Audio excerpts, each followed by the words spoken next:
Boa tarde, queridos, graça e paz. Privilégio de estarmos reunidos mais uma vez, podendo falar das coisas concernentes ao nosso Deus, aquilo que o Senhor tem feito, aquilo que o Senhor tem derramado em nossas vidas nesses dias, caminhando para mais um ciclo que vai se renovar, mais um ciclo que vai ser alterado, mais um ano que vai se findar para início de mais outro. Que Deus vai nos preparando, né, para a glória dele, para a graça, pela misericórdia. Ebenezer até aqui nos tem ajudado o Senhor, e é uma honra, é um privilégio podermos ter essa convicção de que o Senhor está cuidando de nós em todo o tempo. Ele é bom, Ele é muito bom, todo o tempo Deus é maravilhosamente bom. Amém? Gostaria de compartilhar hoje algo, um insight que Deus nos deu com relação a verdades à la carte. Vivemos hoje num dia, num tempo, numa era onde a verdade não é mais a verdade, onde as coisas hoje são relativizadas, onde infelizmente hoje cada um pode ter a sua verdade, onde a verdade virou agora uma versão, e aí cada um pode desfrutar da sua própria preferência, vamos assim dizer, como verdade plena para si, e que se lasque o mundo, que se lasque o próximo, desculpa o termo. Mas não é bem assim que as coisas aconteceram, que Deus preparou tudo, não é assim que Deus vê, e a palavra de Deus fica muito clara. Isso não se trata de uma visão fundamentalista, onde no fundamentalismo você traz uma religião sem razão, uma religião tosca, uma maneira de trazer, ao invés de fundamentos, você quer fundamentar uma ideia que vai contra, inclusive, os próprios princípios daquilo que a palavra nos ensina. Mas vamos falar mais disso. Antes eu gostaria de ler o texto de hoje. Eu gostaria de compartilhar contigo em Mateus, capítulo 16, no finalzinho do capítulo 16 de Mateus. Na verdade, o texto base hoje é Mateus 17, mas eu gostaria de ler um pouquinho antes, Mateus 16, e eu mesmo vou abrir aqui agora. Mateus no capítulo 16, no finalzinho do capítulo, vou abrir aqui com os irmãos, para que possamos juntos ler a palavra. No final do capítulo 16, versículo 27, 26, Jesus estava falando sobre como que pode, a importância das coisas, que realmente às vezes o homem, a humanidade estava ali, já naquela época relativizando muitas coisas. E Jesus falando, no versículo 25, Mateus 16, 25 diz assim: porque aquele que quiser salvar a sua vida, perdê-la, numa versão mais tradicional. Deixe-me ver aqui numa versão da palavra mensagem, uma versão muito interessante que a gente costuma ler. Vamos ver aqui, eu fiquei curioso agora até de ver como que seria nesta versão. Então, Mateus capítulo 16, versículo 25. Então Jesus, na verdade ele começa aqui no 24. Então Jesus orientou os discípulos: quem quiser seguir-me tem de aceitar a minha liderança. Quem está na garupa não pega na rédea. Muito boa essa versão. Eu estou no comando. Não fujam do sofrimento, abracem-no. Uau! Sigam-me e eu mostrarei a vocês como agir. Autoajuda não é ajuda, de jeito nenhum.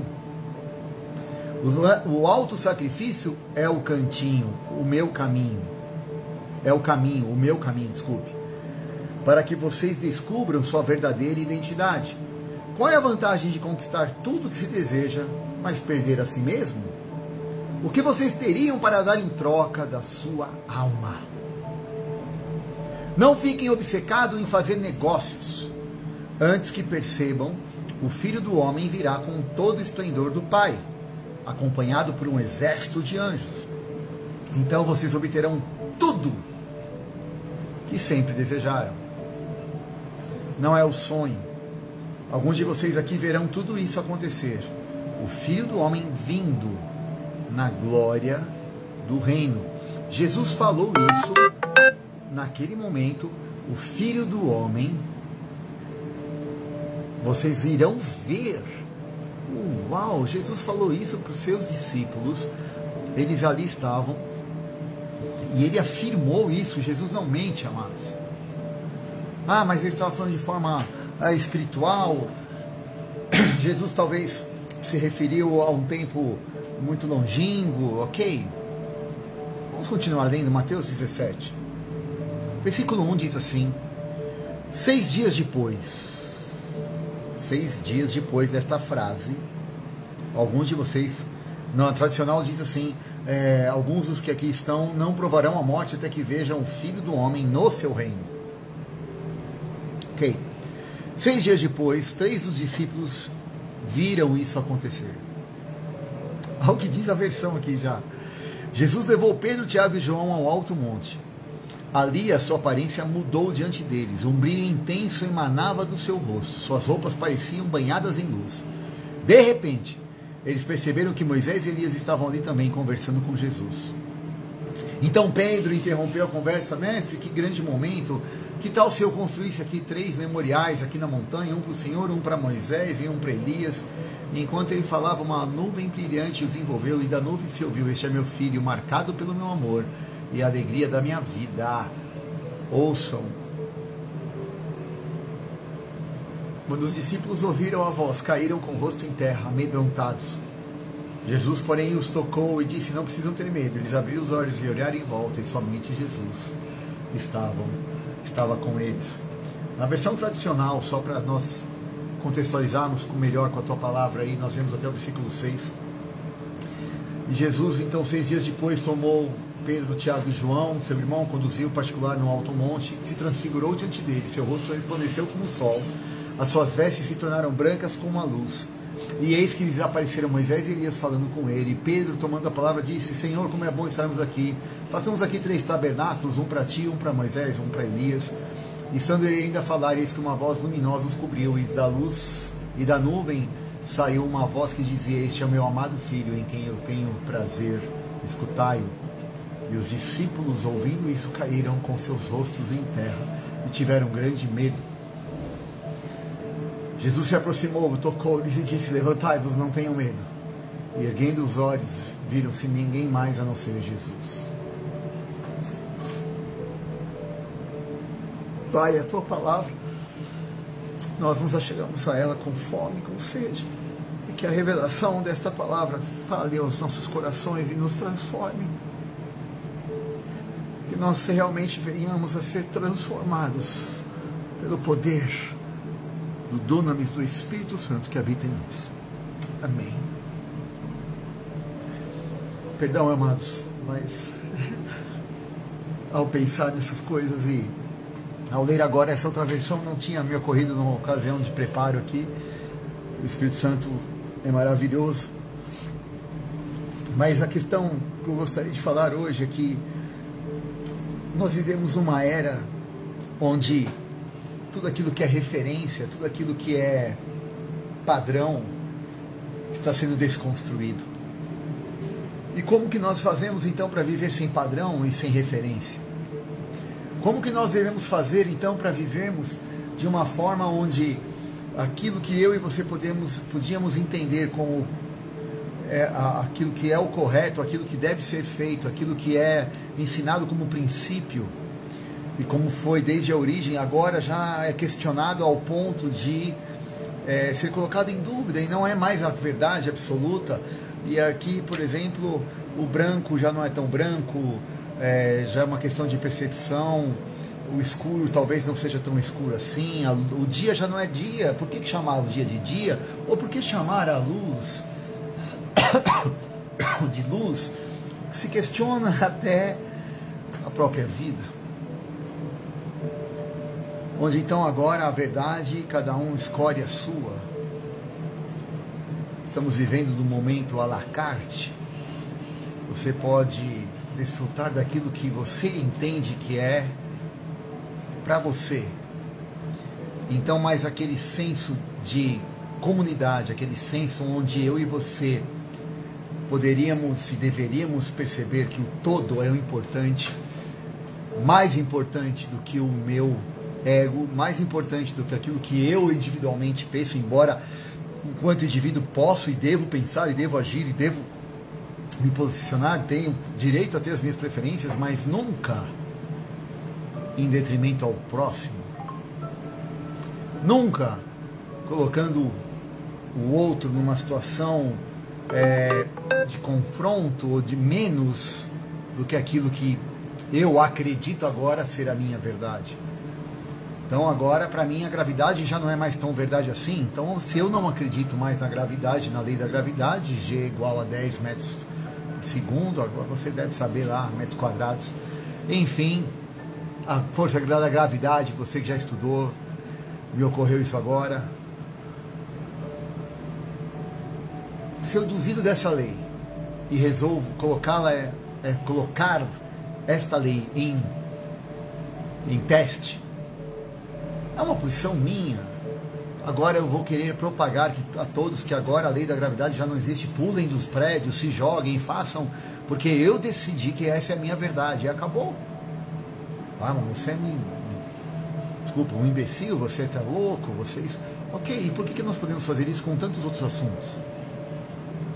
Por que nós podemos relativizar coisas tão óbvias que é inerente à própria vida, a própria razão? Nós estamos agora abdicando de uma racionalidade, abdicando de uma coerência mínima que seja, para vivermos de uma forma tão obsoletamente desproporcional ao propósito da nossa própria existência. Jesus aqui pega homens e ele fala: vocês não vão morrer antes de me ver no meu reino. 6 dias depois ele sobe para o monte, e ali nessa transfiguração, onde nós percebemos que as pessoas não compreenderam ali, os discípulos, principalmente Pedro, percebendo agora e tendo uma mentalidade de que hoje nós estamos vivendo, né? Que, ou seja, ele pensou em si: como é bom estar aqui, que maravilhoso é estarmos juntos, pô, tem ali uma nação lá embaixo, tem ali pessoas, tem ali nem a família dele, ele pensou, ninguém. Eu quero é ficar aqui, que se lasque o mundo, o meu umbigo é o centro do universo. E é essa linha de raciocínio que, infelizmente, quando eu e você percebemos ou temos um mínimo deslumbre da glória de Deus, Deus dá alguma nuance ali de percepção, e nós não temos condições de abraçá-lo, de tocá-lo, nós pegamos sempre, nós tangenciamos a glória de Deus, porque é impossível a nós conseguirmos vê-lo face a face, mas nesse tangenciamento, nessa maneira de irmos percebendo e tocando nessa espiritualidade que nós temos, porque somos um ser espiritual. E ao fazermos isso, Jesus ali se mostra para estes homens e traz a eles uma benesse, a glória de poderem vê-lo numa transfiguração e mostrando a sua própria essência. Aí então agora eu quero usar dessa transfiguração para materializar algo que vai satisfazer o meu umbigoide. Uau! E faço disso a minha verdade. Essa é a minha verdade. Deus, é bom estar aqui. Vamos fazer um tabernáculo para cada um. Vocês ficam para cá. Tabernáculo fala de morar. Vocês passam a morar aqui. E está tudo certo. Intrinsecamente e obviamente, vocês morando aqui, eu vou construir. Obviamente eu vou ter o direito adquirido de estar aqui. Ok, e o propósito? E a mensagem? E a vida dos demais não se importam com isso? E aí uma voz brada, e nessa versão foi tão linda: este é meu filho, marcado pelo meu amor, e a alegria da minha vida. Ouçam o que ele diz. Sabe, irmãos, a questão é que muitas vezes nós percebemos as coisas do mundo do espírito e confundimos estas coisas com uma mentalidade muito religiosa. Na nossa religiosidade, nós queremos controlar as coisas de Deus. Na nossa mente doutrinada a um sistema cartesiano, nós queremos explicar as coisas de Deus. Na nossa mentalidade limitada, nós queremos entender, queremos explicar, entender, controlar, definir. E Deus só fala uma coisa: ouça, meu filho Jesus, ouça o que meu espírito está falando no seu espírito. Pare de escolher a sua verdade.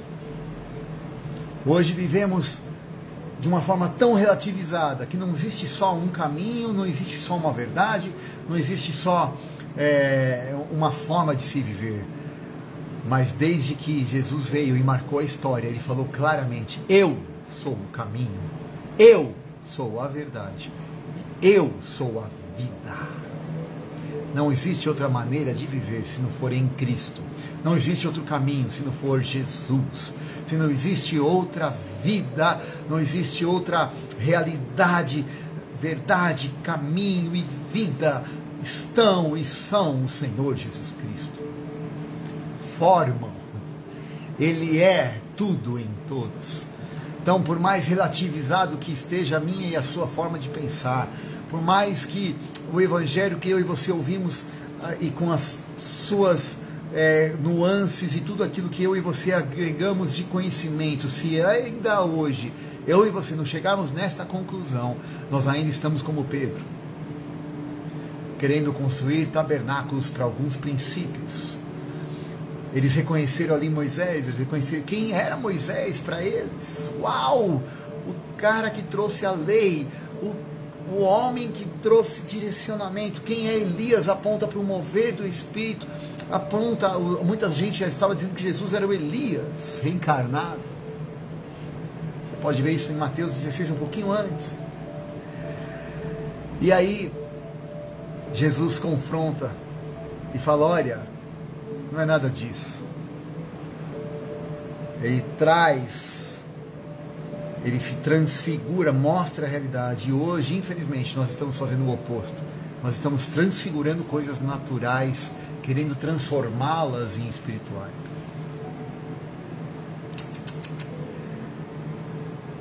Um breve conselho para mim e para você, meu irmão: não vai dar certo. Nunca deu. Vai continuar não dando certo. Eu só consigo mudar de figura quando eu trago do espírito para a matéria, e não quando eu faço da matéria para o espírito. Esse é o problema que muitas vezes eu e você enfrentamos. Nós estamos tentando, com a minha mente, com a sua mente, a nossa força, pegar coisas naturais, transformando-as em espirituais, fazendo do nosso esforço a nossa força, a nossa dependência. Quando a palavra nos ensina que é pela convicção e fé naquilo que Ele nos ensina que eu posso trazer aqui e materializar totalmente aquilo que Jesus já fez por mim e por você, vivendo a verdade única e exclusiva de que Jesus é o Alfa e o Ômega, o início e o fim, dele, por ele e para ele, todas as coisas. Ele é o Filho primeiro de muitos. Por causa dele nós podemos ser filhos e devemos ouvi-lo como irmão mais velho, porque ele veio do Pai. Ele só fala o que o Pai fala, ele só faz o que o Pai manda, e nos ensina através do seu Espírito Santo hoje a fluir. Que não vivamos mais cada um a nossa verdade à la carte, mas vivamos a única verdade de Jesus Cristo. Que não busquemos transfigurar coisas na carne, mas venhamos a trazer a realidade do Espírito para a nossa vida hoje, na minha e na sua. Que eu e você, mais do que percebermos ali Moisés e Elias, percebamos a Jesus. no seu reino, o reino do Espírito. Percebamos Ele em nós, vivendo hoje. Que nós sejamos esse tabernáculo. Ele escolheu viver nesse tabernáculo que Pedro quis construir naquele dia. Deus fez hoje, eu e você. Por isso que nós não somos... Ele habita hoje não em tabernáculos feitos por mãos humanas, mas Ele nos criou. Ele mora em mim e em você. Ele tabernaculou em nós. Que possamos nós sermos a transfiguração de Jesus no reino. Para a nossa casa, para onde nós estivermos. Que nosso rosto brilhe a verdade como o sol no meio-dia. Que não haja em nós mentira. Que não haja em nós dúvida. Que não haja em nós falsas ou meias verdades. Mas a única verdade completa, que liberta. Jesus Cristo, Filho do Homem. Que morreu, nasceu, viveu e morreu. Para nos dar vida. E vida em abundância. Que o Senhor te abençoe e te guarde. Que o Senhor resplandeça o rosto sobre ti e te dê a paz. Que você viva o melhor de Deus. Não a verdade pela metade ou à la carte, mas a verdade inteira. Em nome de Jesus. Um grande abraço. Um beijo no seu coração. Até a semana que vem, em nome de Jesus.